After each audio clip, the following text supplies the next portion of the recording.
Did you know that the average age of a first-time home buyer in 2024 was 38 years old? What's stopping people from buying a home sooner? Hey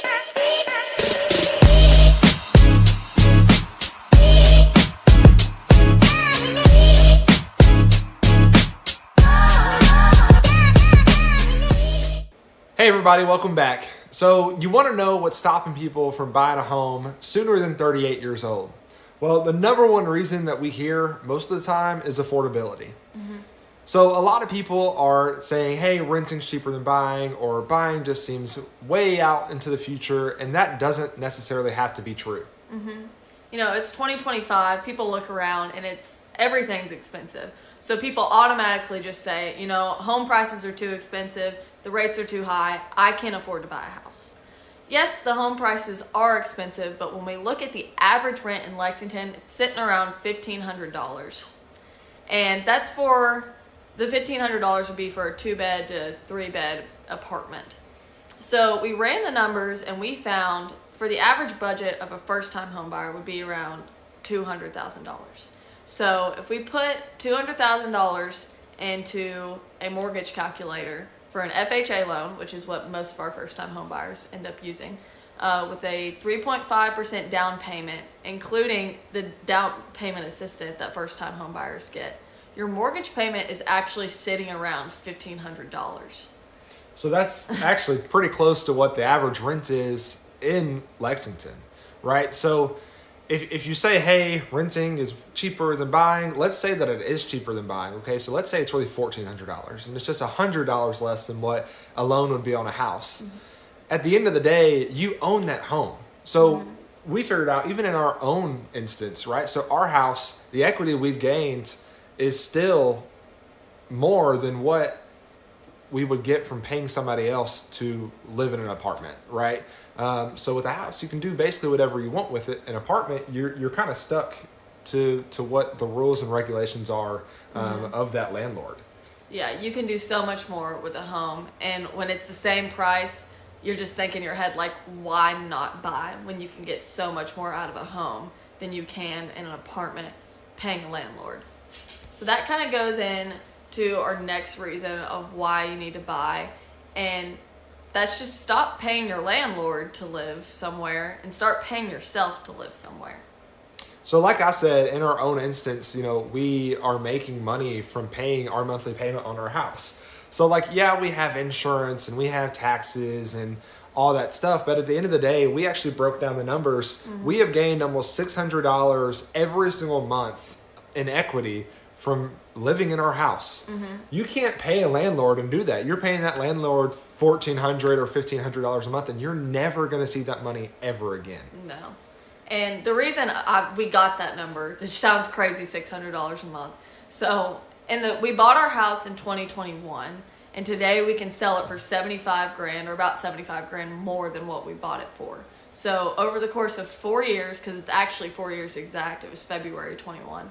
That's 48 months. If you divide that 48 by 75 over the course of like each month, that's $1,500. And with our payment of around, or I think it was $1,550, and our payment is $950. So that's where we get that $600 a month, which is insane. You would never get that living in an apartment or living in a house and paying your landlord, which this is so important to understand.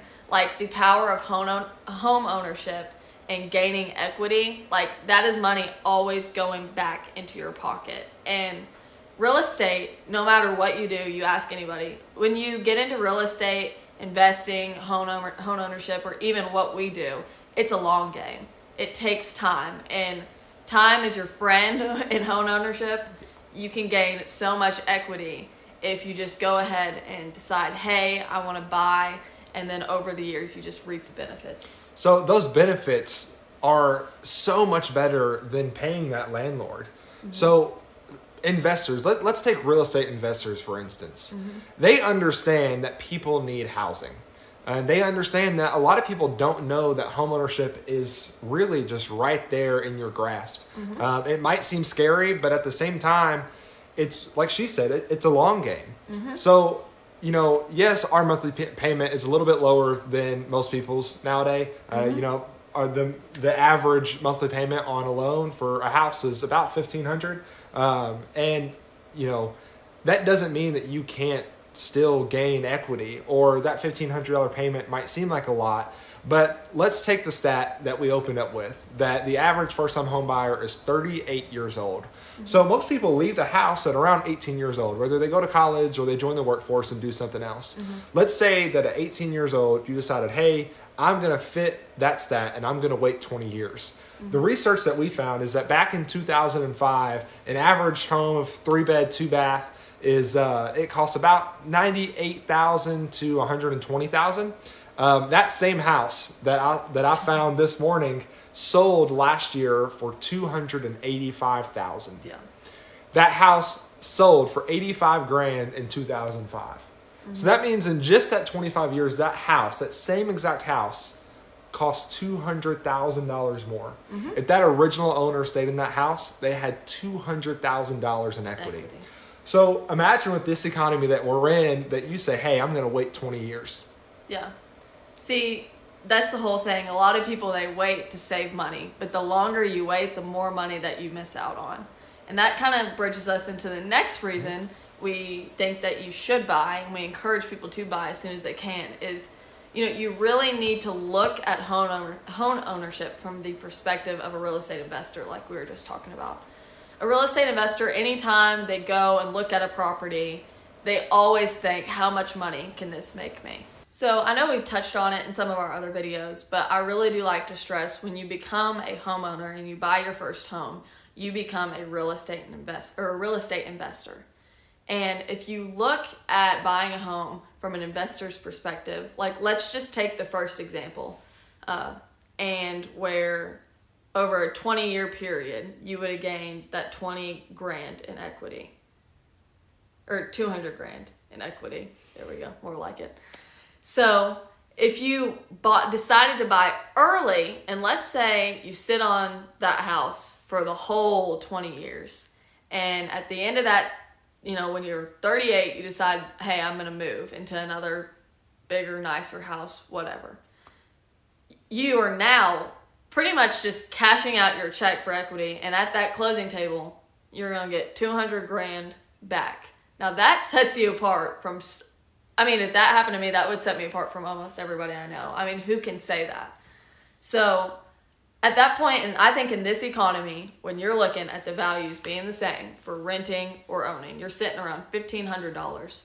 Why would you not choose to just go ahead and buy?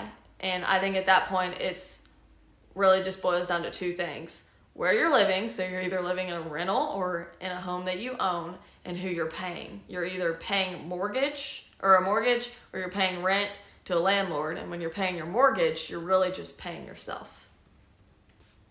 So again, why wait? Why are we waiting until 38 years old whenever right now in 2025, all it takes is one phone call to figure out how you can become a homeowner and stop paying your landlord and learn how to pay yourself. Yep, that's our ultimate goal. We obviously push home ownership, but it's not for our benefit. We do it because we want you to invest in yourself. So thanks for watching, everybody. If after watching this video, you feel like you're ready to step into the home ownership realm, we would love to help you. You can text us, call us, email us if you have any questions, and we'd love to help you out. Thanks for watching.